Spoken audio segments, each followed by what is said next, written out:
We're number one. Damn. You heard it here first. Joe Right, Rogan right, listens Joe Rogan. to our podcast first. Right. Why do the gays get to pick what they get all the good stuff? This is ridiculous. I mean, went to prison for 10 years for stealing 46 million. Do not tell me he ate a booger. Dude, he would have showed a little bit of cleavage. Maybe he'd have done all right. That's where we didn't have Facebook or Grindr. We Are there a lot of girls on Grindr? hated each other in the nuts. People wanting to punch me in the face. Why would you bite Santa Claus? Let's do it. Come on. I'm ready. I'm ready. I want to do it. Why? I'm not AI. I didn't do it. It'd be fine. She took an Adderall. If you're going to do it, read the instructions. Mental illness is not an excuse for behavior. We need help. I gotta shine some pills that'll take care of Madhouse Bar Talk, baby.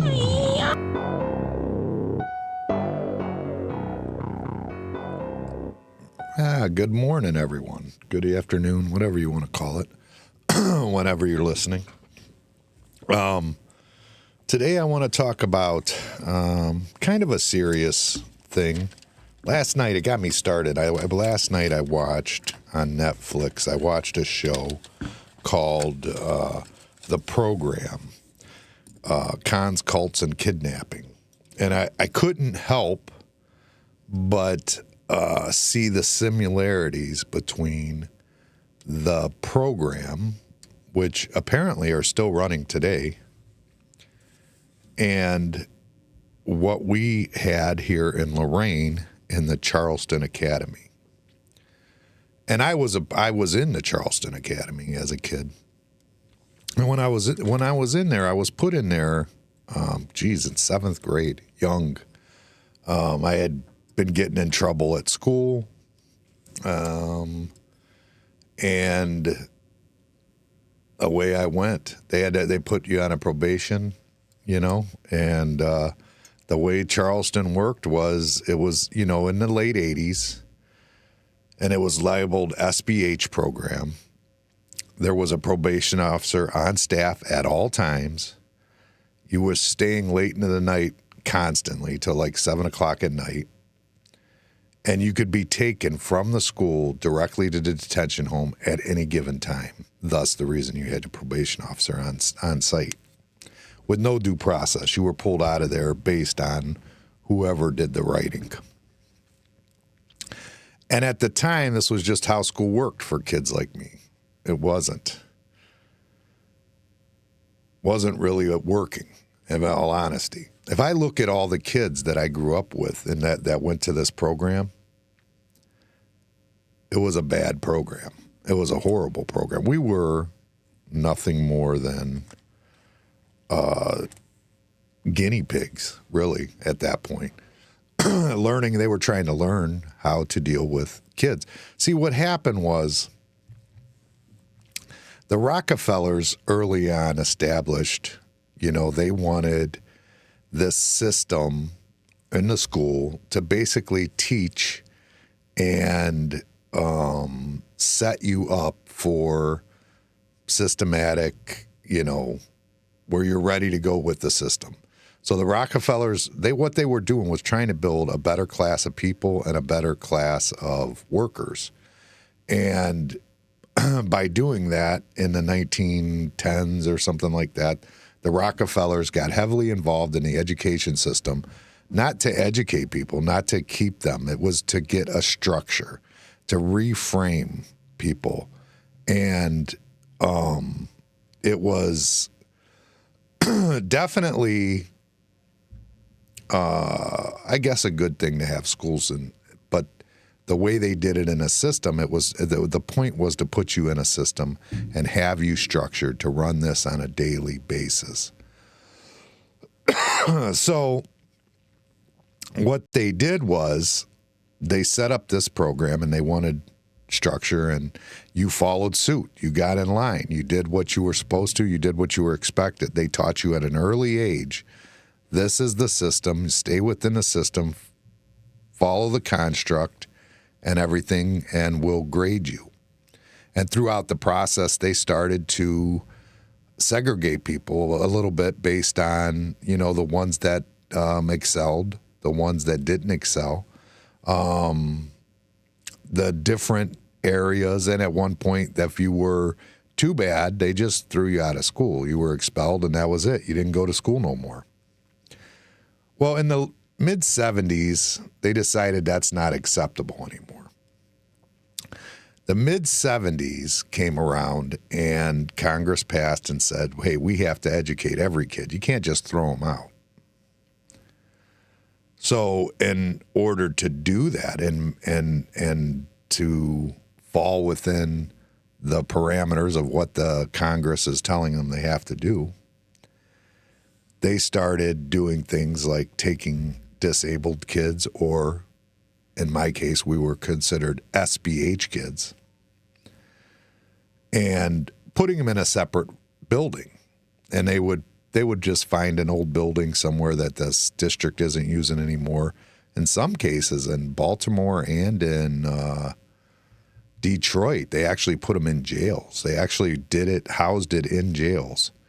But they would take you and they would put you in this program based on a point system to earn your way out. And you would go in and you would be on level 1. When you first got there, you're level 1, you got 40 points a day that you could lose. And those 40 points were very minute things. I mean, it was literally, there was no tolerance. Like looking up from your work on your, if you looked up at the clock or if you looked out the window, that's considered off task. That's 2 points. And this was throughout every aspect. I mean, if you walk down the hall and, I always use the reference of grabbed your nuts, that's walking inappropriate. Another 2 points. And throughout the day, you had a teacher and you also had an aide with the teacher, and the aide would keep their eye on you to make sure that you were following the point system. So when you got in, you would have to go to school from 7 in the morning till like 2 o'clock or 2:30, whatever it was. And then after that, from 2:30 to 7 o'clock, you had to do after school stuff, which it could have been anything from arts and crafts.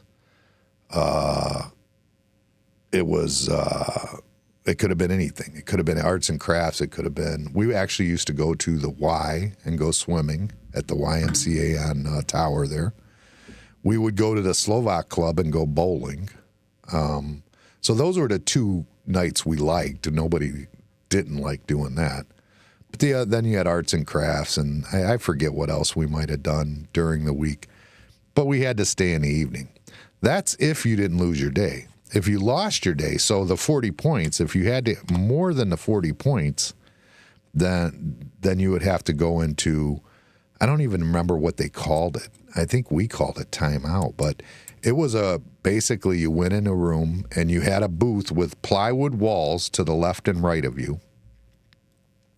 And you sat at a desk and you did sheet work all day. It was basically like they'd give you a book and you would read, the thing and answer the questions. Read the thing, answer the questions. Read a sentence, answer the question. It was a constant, you just sat there and did that until 7 o'clock when you went home. And that was what happened when you lost your day.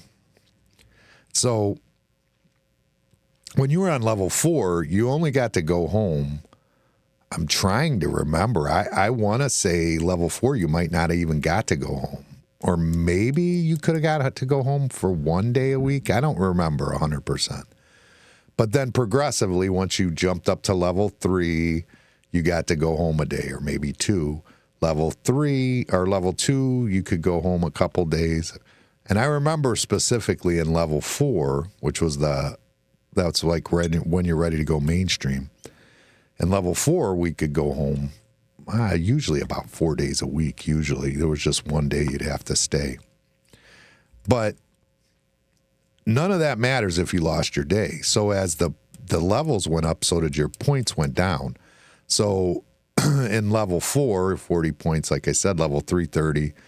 And then level 2 was 20, and I guess level 1 was 10. I don't know. It seems like it was 4, though, at some point. Maybe it was. But if you got over your points, you lost your day, you had to stay. It didn't matter if you were scheduled to go home that night. You have to stay. And you would have to stay in timeout. You wouldn't get to go do the activities. You'd be staying in timeout. And it really was a prison-esque type system. I mean, it was really like there was no thought to education in any of it. And if I'm being honest, it was about controlling, and it was solving a problem for the school board. They could say that we are not ignoring and expelling these children, and we have complete control in our other schools and nobody's interrupting. And that's what it did. It solved a problem for the school board. They could follow protocol and at the same time keep the schools without the chaos of us interrupted kids, us very interruptive kids, supposedly, us severely behaviorally handicapped, which I got to say, doesn't do much for your psyche when you're 12 years old to be called severely behaviorally handicapped. That doesn't do much. I know with my son now, he rides on a high cloud because he's, in advanced maths and things like that. Makes him feel good about himself. It stands to reason when they tell you the opposite, it doesn't do good for your psyche. So there was a part of me that just, okay, this is who I am. I'm just a bad kid. That's just what I do. And I assume that's true with all the kids that were in school. I can only speak for myself. But what I do know is of all the kids that I went to Charleston with, I don't see too many that have had any even light success. Most of them have not done very well in life. Most of them have struggled to get ahead. I don't know anybody that I personally went there with that had any real success. And that's sad because, I mean, the program should have been aimed towards something different. And the kids that are out that disrupt class, the kids that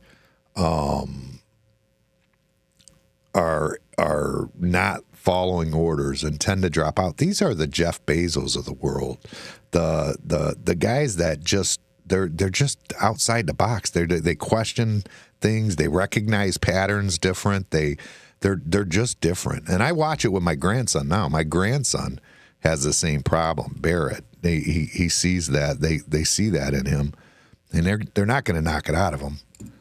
I promise you. I know where he got it from. He is not going to run any other program than what he's going to run. He's doing what he does. He doesn't follow the pack, which is a plus. And it's typical with most of the disruptive students is that they don't follow the pack. And these are the people that are innovative. These are the people that have made differences in the world. And you were trying to box them in, change them, and turn them into a systematic person or punish them. And then what you, in fact, did was you got them to be in the system, because most of the people I went to school with there ended up in prison long term,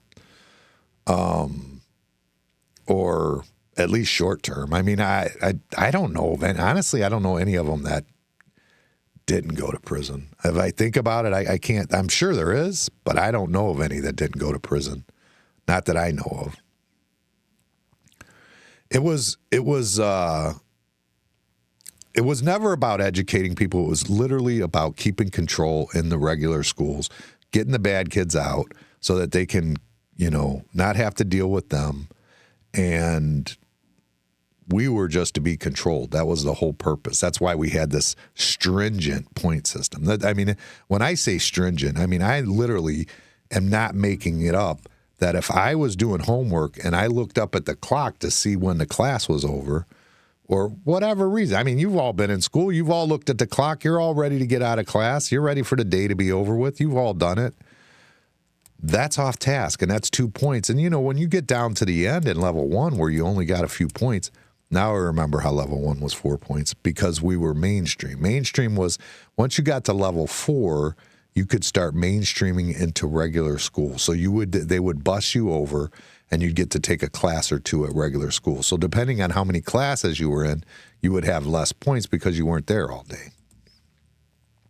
Now, I'm not going to say when you lost your day, though, you couldn't lose it again. they didn't take your points from today and tack them on to tomorrow. So that's when you become a real 13-year-old asshole. But it was it was discouraging. It was a real problematic program. And I see the difference because I was also in Harrison after that. In high school, I was in Harrison, which was it was a vocational school essentially. And in Harrison, everybody that was in there seemed to do okay. And they weren't stringent. They weren't controlled. This place was literally like a military camp, essentially. And I don't blame any of the workers there. They were doing what they were told to do. This was the program that was in place. I mean, they were told, mark them up for this, mark them up for that. But it's wild to me that they thought that was going to work out good. That's what really blows my mind, is that they thought for sure that, if you start putting these kids in a prison-type system and telling them how bad they are early on, this is going to make them better as they become adults, and that's just not the case. It's never going to be the case. It's never will be the case. But the show I watched, this program, Cons and Cults and Kidnap, they say these programs are still out there now, today. And it's the same type of thing, except those ones are living on site. And the courts don't put you there. Your parents put you there, and they pay for it. Or they get funding from the state to go to these programs. And in this instance, it was a program that wasn't even sanctioned by the state. It's just a company that made up this program, and they go there and they educate them. And I can't believe they're still doing it today when they know. In fact, they knew in 87, 88, when I was there, they knew that this was a broken system. They knew it by then. They already knew it, but they didn't know what else to do. So they kept running it. And they were aware that it was a broken system. It had already been proven that it was a broken system. There was no success coming out of those programs. Most of those kids were just getting set up to go to jail and prison the rest of their life, or stay within the system, or whatever you want to call it. This is what they were setting you up for. It was a program that literally was the same as being in the detention home, except you went home at 7 o'clock at night. And their theory was, at the time, was control them longer so that they don't start getting misguided and riff-raffed and thinking for themselves after 2 o'clock. So that they wanted to keep you there till late.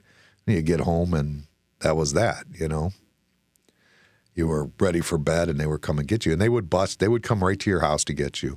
And literally, they were allowed to come in your room and grab you out of the bed and drag your ass onto the bus. That's how the program worked. You were going to school. There was no not going to school. You were going to school. It was all about control. I didn't get no profound education from there. That's for sure.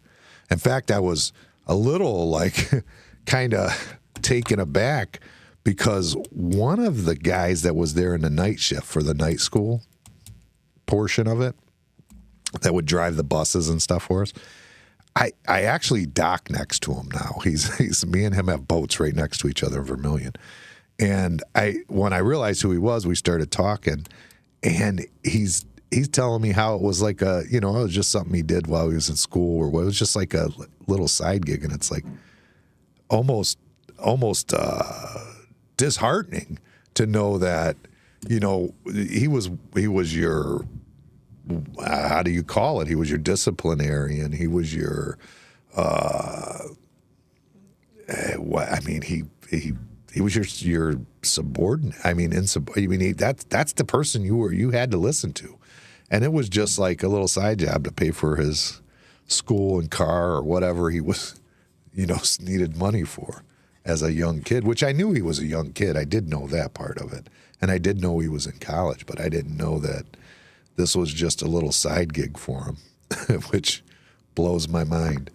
But again, not his fault. He got a job. He did his job, and he was actually one of the guys that was pretty cool there. There was a couple that were really cool. We have a few that were actually, not saying any of them were bad. I think the system was bad. Most of them seemed pretty good. And most of the people that I dealt with when I was there I didn't seem to have a problem with. Now, you talk to some of the other kids that were there at the time in the Charleston Academy, they probably have problems with quite a few of them, I'm sure. I really never seen it that way and never had an issue with it. But I just felt like this is what I had to do, and I wasn't like, I can't say I was broken over it. But when I look back at it, I go, man, that was really screwed up. And I mean, I was already in a position where, I mean, I grew up, my last name was Tucker, and my family, my dad specifically, and his brother, the two olders of them, they had already got a reputation with my last name all over this town. I mean, I had grown up from a little kid hearing parents say, "Get that Tucker out of my house." I mean, that's the childhood I remember. So I early on felt like I was supposed to be bad. Like that was like that's what I did. I was a Tucker. That's what we do. We're trouble. We start trouble. We cause problems. We don't give a shit. You know what I mean? That's just how I felt early on. So I don't think them putting me in a thing called severely behaviorally handicapped damaged me too much. I mean, maybe the fact that I was a Tucker out there, and I was kind of proud of it, honestly. But I also felt like I had a reputation to uphold when I was younger, before I got older. And then when I got out of Charleston, I was still in trouble a lot. I ended up going to jail 12 times the year I had Alexa. In fact, that was the last time I went to jail. I was after Alexa was born. I never went back to jail. That was it. I was done. Well, kind of, but nothing serious. I did end up in there one more time, but that's a whole nother story. But yeah, it was a path that I was on and I was okay with. And it just seemed like this is what I was supposed to do. You know what I mean? And I assume that's what happened to most of the other kids that were in that program, that they just felt that that's the path they were on and that's what they were supposed to do. They had been told they were bad. They were I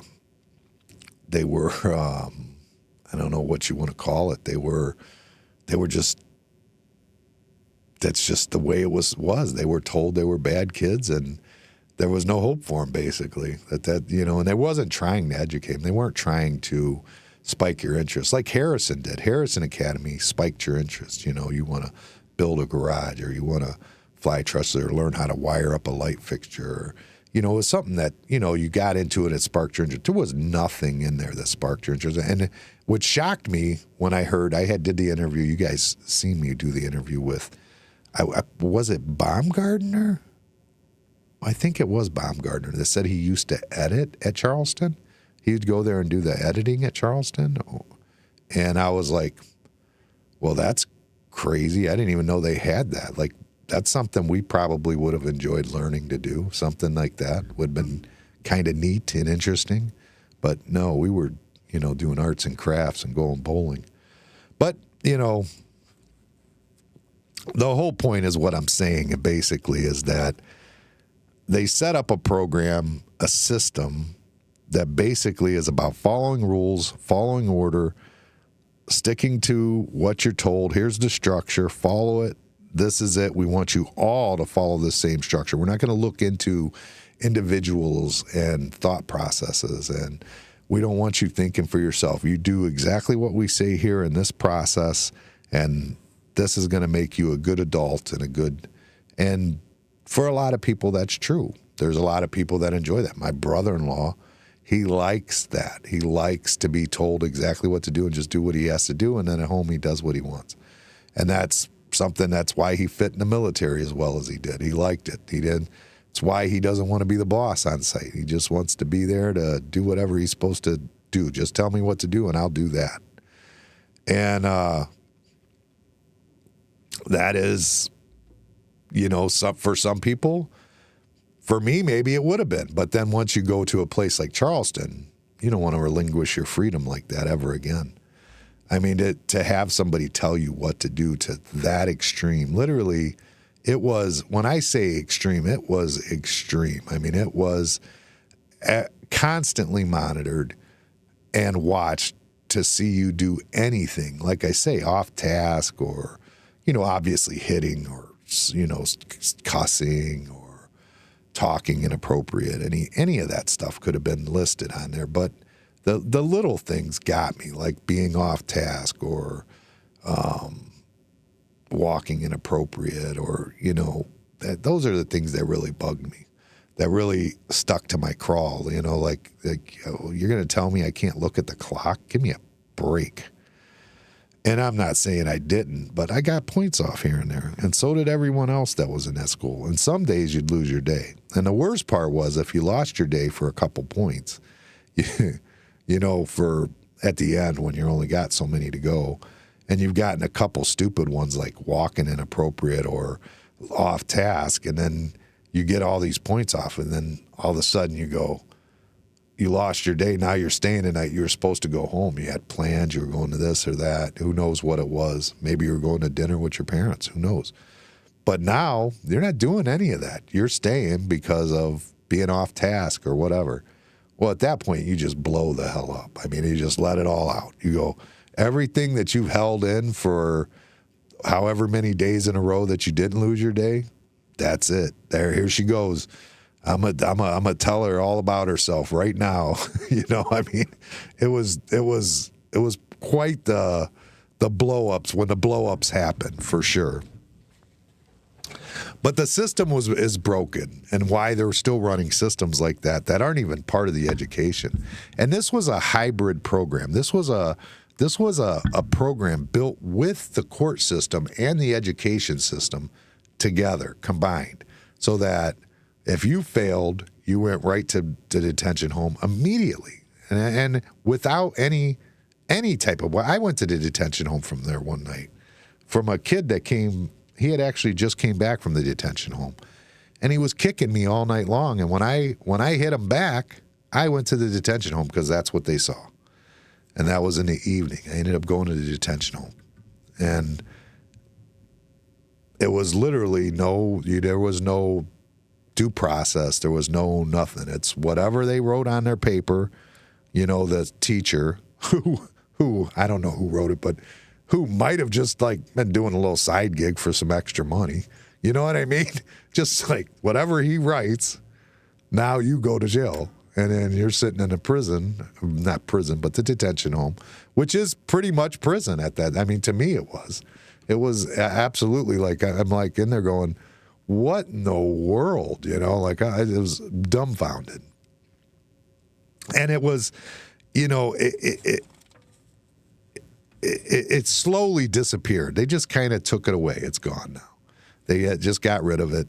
And they used us as an experiment for the program, basically. And SBH programs still exist. They stay within the school systems now, though. They have them inside the school systems, and they work with the kids at that level. But I think that the damage that they do, even at that level, I mean, you got to start looking at why, a lot of times, kids are extra, they're a little bit, some of the things that make them disruptive in class are the things that could make them innovative Americans that can really have success in life. And then you start labeling SBH and you put them with kids that are actually bad kids that, aren't there for talent, but just because probably they have problems at home and probably need their own help, if we're being honest about it. You just start connecting them. So now these are their group of friends. This is their group that they're with. And this is, I think that one of the only reasons I ever got out of there I think I'm just a person that doesn't follow the path of everyone else around me. I've just never been that person. I always kind of did my own thing, and I was okay with that. And I think that's the only thing that stopped me from going to prison and everything else, like all the people I went to school with did. And it was a program that was, I mean, not only did it happen, these are the mental things where the voices that the authorities are telling you, you're severely behaviorally handicapped. You are just, there's something inside of you that inherently makes you bad. And being a Tucker, that's pretty easy to believe. Yeah, it probably is true. So I've run with it. You know what I mean? But it can't be good to your psyche to be 12 years old and to just be told, you're just a bad kid. You're just inherently bad. There's nothing we could do about it. You got to start listening.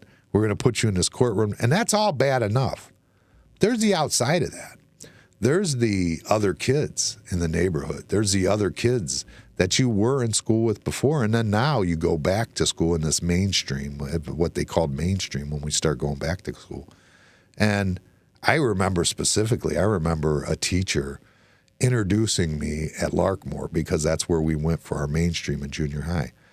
And this teacher comes in and he introduces me on my first day and he tells all the kids about Charleston and I'm a bad kid and that, I'm mainstreaming back to, and I'm like, what the fuck? Like, what did I ever do to you? I was like, I wanted to choke him out right there. Honestly, I was like ready to lose my day, but or go to the detention home, whatever you want to call it. But yeah, I mean, it was like, what the hell, dude? It was supposed to be my little fresh start, and you just fucked it up. Thanks, dick. But it was, so there was that aspect too of just the social interaction between other kids where you're looked at differently. You were looked at as, to stay away from you, which I had already been dealing with because of parents that were saying, that's a Tucker or this or that. At some point, and I don't know where it became, I stopped caring so much about those sort of things, and I think that might have helped me out too. I don't know. But I feel bad for all the kids that I went to school with that ended up in prison, that ended up in programs that didn't find any success. Not that I've had a lot of success. I'm not saying I did. I mean, I probably am honestly only a business owner because I like to control my own situation. I mean, that's probably the only reason I've ever been a business owner, because they took control from me when I was young and I don't like it too much. So I believe that might be the only reason that I even own businesses when I've had businesses. I think that I just like doing things my way, and I don't like to be told what to do. And that's maybe a good thing, maybe a bad thing. I look at people that went to work and they're retiring right now. Of course, I was supposed to retire by now, but the Carpenters Union, they decided to up the age to 65. So, for this, those 63-year-old carpenters out there. Bunch of bullshit for that one too, but that's a whole nother issue. But yeah, so I mean, it screws with the psyche of them, and obviously it was a program that was just an experiment at the time. It was nothing that stuck around. Obviously, it's gone now. But I do hear that there's other programs, and I seen this show, and it's got these ones where they live there. The parents are putting them in these programs, and it's a similar program. It's a point system. That's no looking out the window. It looks a little harsher though. I mean, they've got you the whole time. You don't go home at night, so and you don't get to talk to your parents in these programs either. The way it sounded. So, I mean, you don't even get to express to your parents that they did you dirty if they did you dirty. Not that I'm not saying that the schools ever did us dirty like at that specific, like what they did. But if they did, we'd been going home at night and we could have told them all about it. When they have you overnight like that for such a long, extended time, it makes you wonder what goes on there and how much more damaging it is. Outside of the fact that you've been told you're inherently unable to behave. You just don't know how to behave, which by their terms is just following their structure.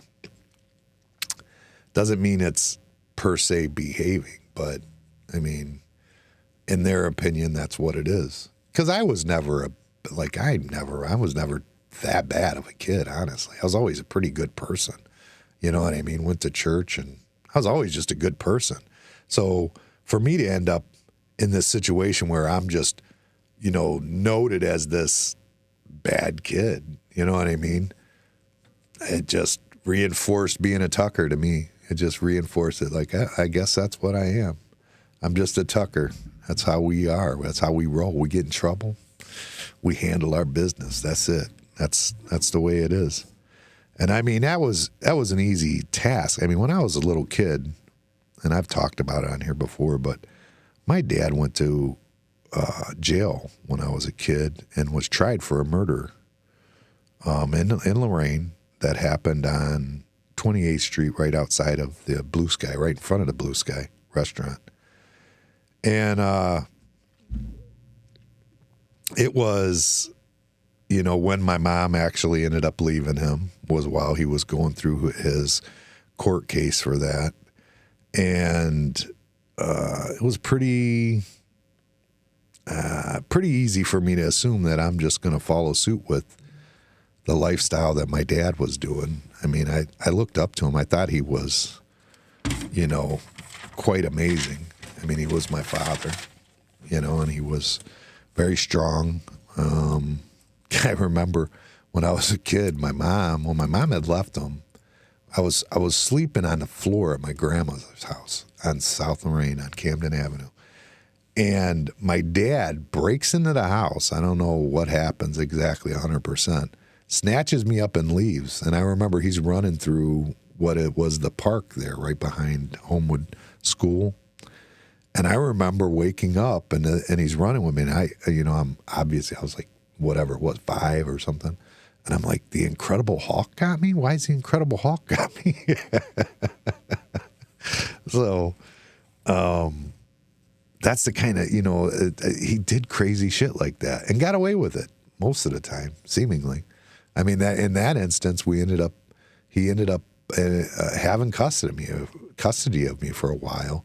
And he enrolled me in school in Elyria. And I don't know how the hell he pulled any of this stuff off. He did let me go back to my mom, though, when I asked him. I mean, he did. I just said, hey, I want to go back to my mom. I didn't like his girlfriend at the time and things like that. It was horrible. I wanted my mom. I wanted to be with my mom.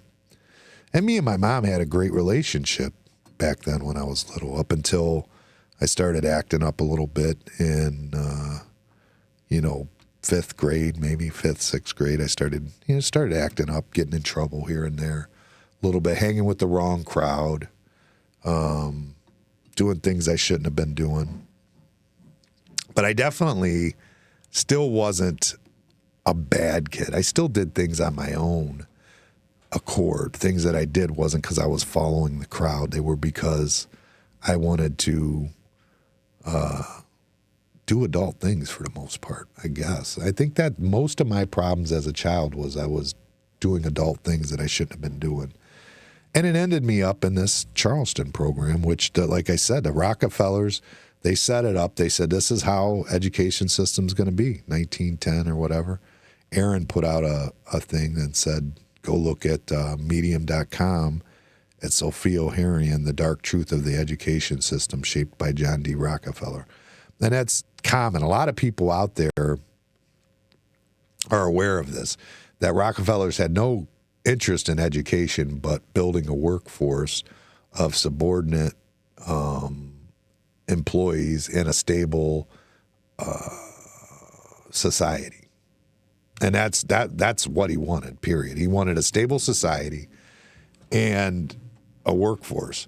So when you didn't fit in that education of that, in that narrative, they started cutting you out. They just get rid of you. But when they got rid of you back then, they just cut you out. You were gone. But once the mid-70s, they decided to change that and say, hey, everybody has to be educated. We have to educate every single one. That's our responsibility. And then once that happened, all of a sudden they had to come up with a way to do that and nobody knew. They were all learning. Like I said, we were guinea pigs. And that was, it was programs that, like this one, SBH in Lorain, and they were all over, I'm sure. I don't know how many stayed late. I know some of them didn't stay late, but they still had day loss and timeouts and things of that nature. I know that did exist. There was one in Elyria called Edison. I really don't know a lot about Edison. I've never really talked to anybody who went there, so I really don't know a whole lot, but I do know that it was a very similar program to what we had. And it was basically, SBH kids that were involved in there. And they could go to the detention home the same as we could. But I don't know exactly if they stayed late. I don't know any of those. I don't know why our program decided that we're going to stay late where other programs didn't decide it that way. I don't know where the legs came from the program. Like, well, who decided all the structure? Who decided, that we're going to use a point system and a behavioral system? I don't know who. I'm sure some kind of psychologist or something put this together. There's got to be a model that it came from, but I've looked and I can't seem to find one. You would think a system like that, there would be this model of, that somebody put together and suggested or maybe showed some promise with it or something. Now, you would think that would exist, but I can't find anything. I don't know if they wiped the record clean of everything that had involved with that or what the exact details of it, but I know that it didn't work because nobody came out of that place better off than they were going in. Completely different of vocational schools and things like that, which I feel are the better way to address the kids that don't seem interested in what's going on in the classroom. I think that, there's an argument that's made that the disruptive kids that are in classrooms are, I forget what there's different things that cause them to be disruptive, characteristics. And those things were always involved in the same things that make you innovative and creative and leaders. But they don't recognize it, and they still to this day don't recognize it as that because they still are following a structured program, wanting you to be structured all the way through so that you are behaving or listening or whatever they want to call it.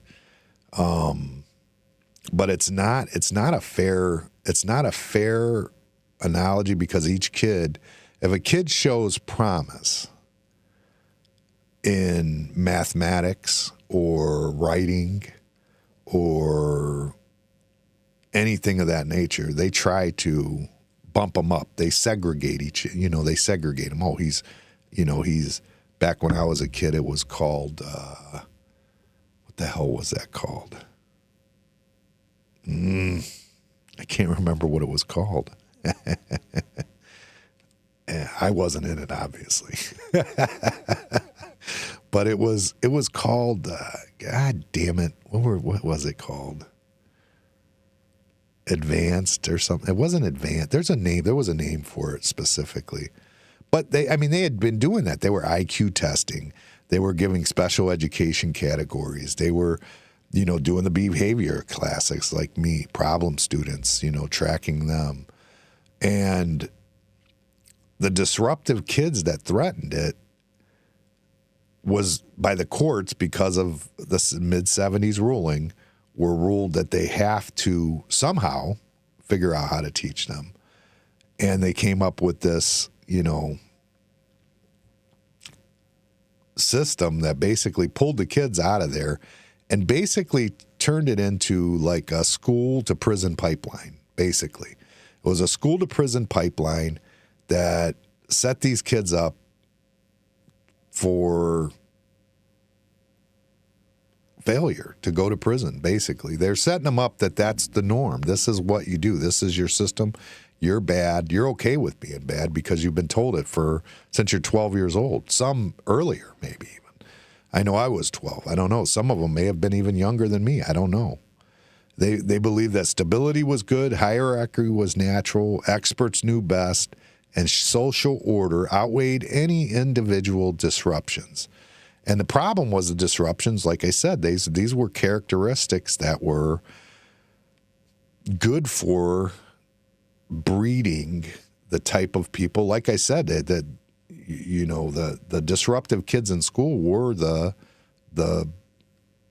ones that ended up turning into big, huge CEOs and innovated, and they just are the ones who did better. Period. That's just the way it was. They are the ones who Not always, but if you look at some of our most, like I said, Jeff Bezos is a good example. Jeff Bezos had a lot of problems at school. He was a very disruptive kid.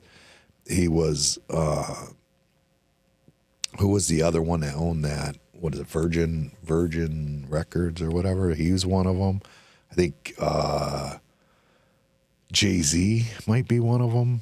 That same thing, all bad kids in school, like according to what they said. They had different, they were like high novelty seeking. They were low tolerance for arbitrary authority. That and that's exactly what that is. When you have a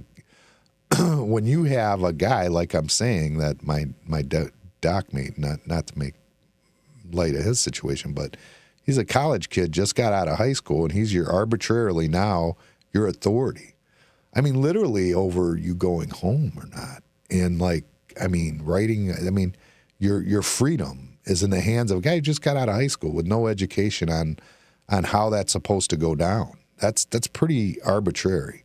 So I don't think that they run that very well in their heads, people that are innovative or they get bored with rigid systems too. They don't like that rigid system. It's the same thing. It's too repetitive. It's going to the same thing every day, They like to be independent, or they want, an autonomy driven deal where they can do what they want to do and do their independent thing. And, they're really only liabilities in this rigid institution that the Rockefellers designed because they wanted Ford workers and coal miners or whatever it was that they were looking for, oil riggers or whatever it was. That was the only time that they were a problem, because most of those people, and in fact, I know a lot of them. I mean, like I said, I went to school with them.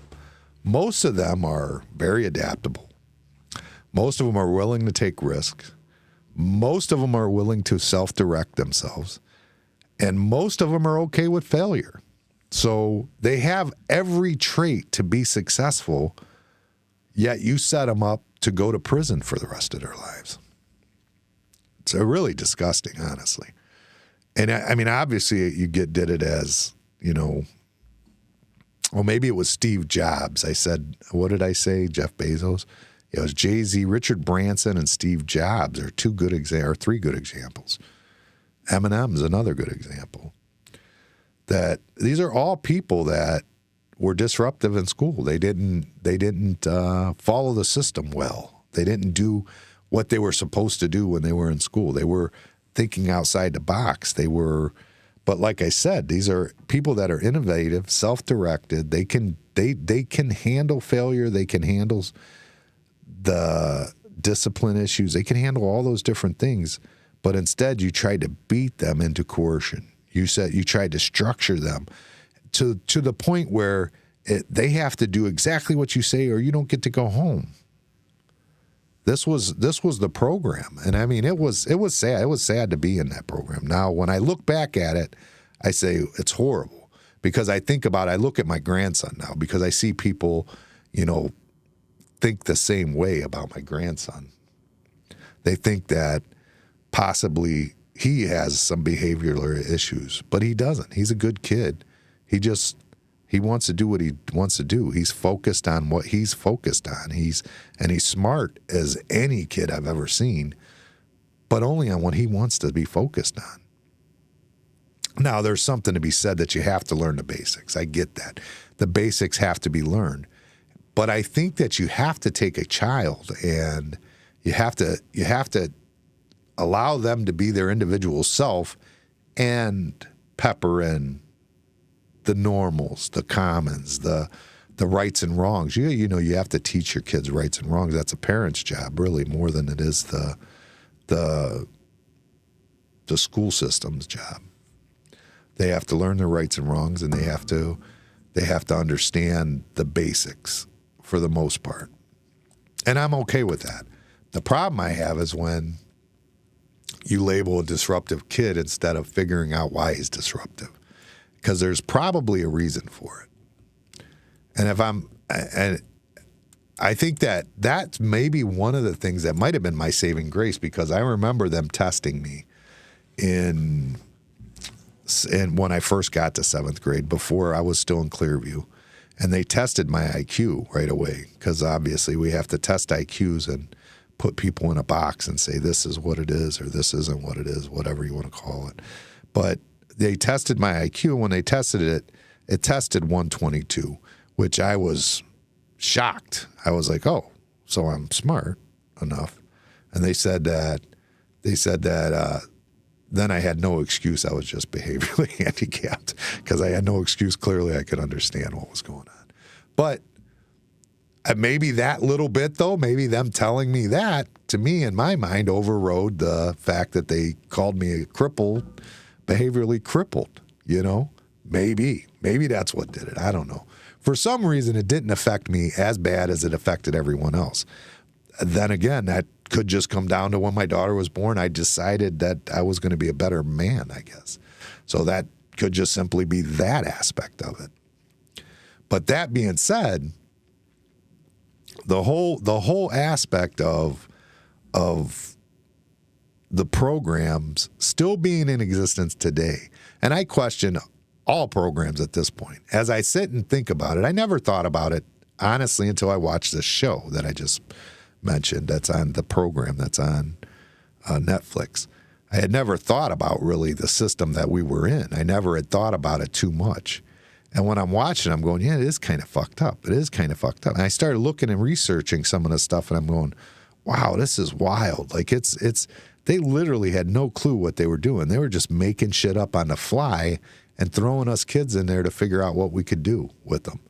So, I mean, I guess that's how the world works, I guess, to some degree. But at the same time, knowing you're the guinea pig and that a lot of kids didn't make it out of there okay is kind of scary to me. Because, I mean, there's a lot of them that had drug issues, that are prison issues, that, you know, just the rest of their lives were never good. And they never got to enjoy just, you know, that American dream. And that's sad, because I don't think any of them were horrible, bad kids. Not back when we first got there anyway. I mean, there was some that maybe were a little worse than others, but I don't think any of them were horrible, bad kids. But there's a lot of them that really never got to, you know, go for that American dream. And I'm not saying I'm living the American dream. I'm clearly not. I struggle. I've failed so many times, but to me, in my opinion, failing is way better than succeeding. Or, I'm sorry, failing is not better than succeeding. That's clearly not the case. Failing is far better than never trying, in my opinion. I mean, you know, I would rather fail at something I want to try than succeed at something I never had any interest in doing. And that's just the way I look at life, I guess. But I mean, you got one shot, you might as well go for what you want to do, right? There's no reason not to, other than being afraid. And being afraid is that's not going to get you anywhere in life. If Jeff Bezos was afraid, or Steve Jobs, or Elon Musk was afraid, that would never get anywhere in life. So, and I'm sure that there's probably, for those three, there's probably 1,000 that have tried things that haven't succeeded. Like the guy who made those solar freaking roadways. If you ever look on YouTube, solar freaking roadways, it's really cool. For some reason, it hasn't taken off, but it's cool. It would be really neat to see it. I would love to see those somewhere in action. But anyways, I guess all I was doing was coming on to talk about that, tell you about the show, give you a little bit of insight into my junior high. It's weird because Dylan is my age at that time. And I can't imagine him having to deal with what I dealt with back then. I can't even imagine it. I mean, at his age, I had already been to the detention home twice. I had already been in the court system numerous times. And I don't know that I was a worse kid than he was. I don't know that I don't know that I deserved any of it, honestly. At the time, I don't just think they just didn't know what to do with kids like me. I mean, obviously he's not living in, apartment housing. He didn't, hang out with the Lees, which didn't help me. The Bill and Mike Lee, they were a lot older for one. So I was doing older kid shit, which I shouldn't have been doing. Skipping school and doing stupid shit like that. I mean, I don't know why I was doing dumb shit like I was, but I was doing it. And for whatever reason, I'm sure there was a reason. I'm sure if I went and seen a shrink, they could tell me that I was upset about my mom and dad's divorce, or I didn't like my mom's boyfriend, or my mom didn't say I love you enough when I was a kid. Something. I'm sure they'd come up with something. But whatever it was, I was doing it, and nobody got to the bottom of it. They just slapped the handcuffs on, put you in this program, and the program was, let's be honest, it was a detention home that you got to go home and sleep at night. That's it. You go home and sleep at night. Literally, there was no food at home. I didn't eat at home because they fed you there. They fed you breakfast, lunch, and dinner there. You went home so late that, you might have an hour, and then you're going to bed by the time, because it was till 7 o'clock. But remember, we had to drive all over Lorain County dropping kids off. So if you weren't one of the first persons dropped off, then you were what you were. You were going to be at home at 8:30, 9 o'clock at night. So it was definitely not a program. I'm glad it's gone. I'd like to see a Harrison type program back. I did like that. The vocational program I thought was innovative. I thought it helped the kids. I thought that the teachers there cared enough for the students and tried to help them succeed in life. I don't think that existed in the Charleston program. I think Charleston program was literally just for you to obey and stay structured. So I don't know, for anybody who was ever in Charleston, reach out. I'd like to hear from you. Maybe we'll sit down and compare notes, or maybe even do a podcast together and talk about the program that was Charleston Academy, the SBH program that's magically, mystically gone, quietly just disappeared in the middle of the night. So when you guys want to know I am fucked up, that's why I'm fucked up, all right? Now you know the rest of the story. I'm out of here. Peace. We're number one. Damn. You heard it here first. Joe Rogan listens to our podcast. Right. Why do the gays get to pick what they get all the good stuff? This is ridiculous. I mean, went to prison for 10 years for stealing 46 million. Not tell me he ate a booger. Dude, he would have showed a little bit of cleavage. That's where we didn't have Facebook or Grindr. We Are there a lot of girls on Grindr? hated each other in the nuts. People wanting to punch me in the face. Why would you bite Santa Claus? Let's do it. Come on. I'm ready. I want to do it. Why? I'm not AI. I didn't do it. It'll be fine. She took an Adderall. If you're gonna do it, read the instructions. Mental illness is not an excuse for behavior. We need help. I got a shot and some pills that'll take care of it. Madhouse Bar Talk, baby.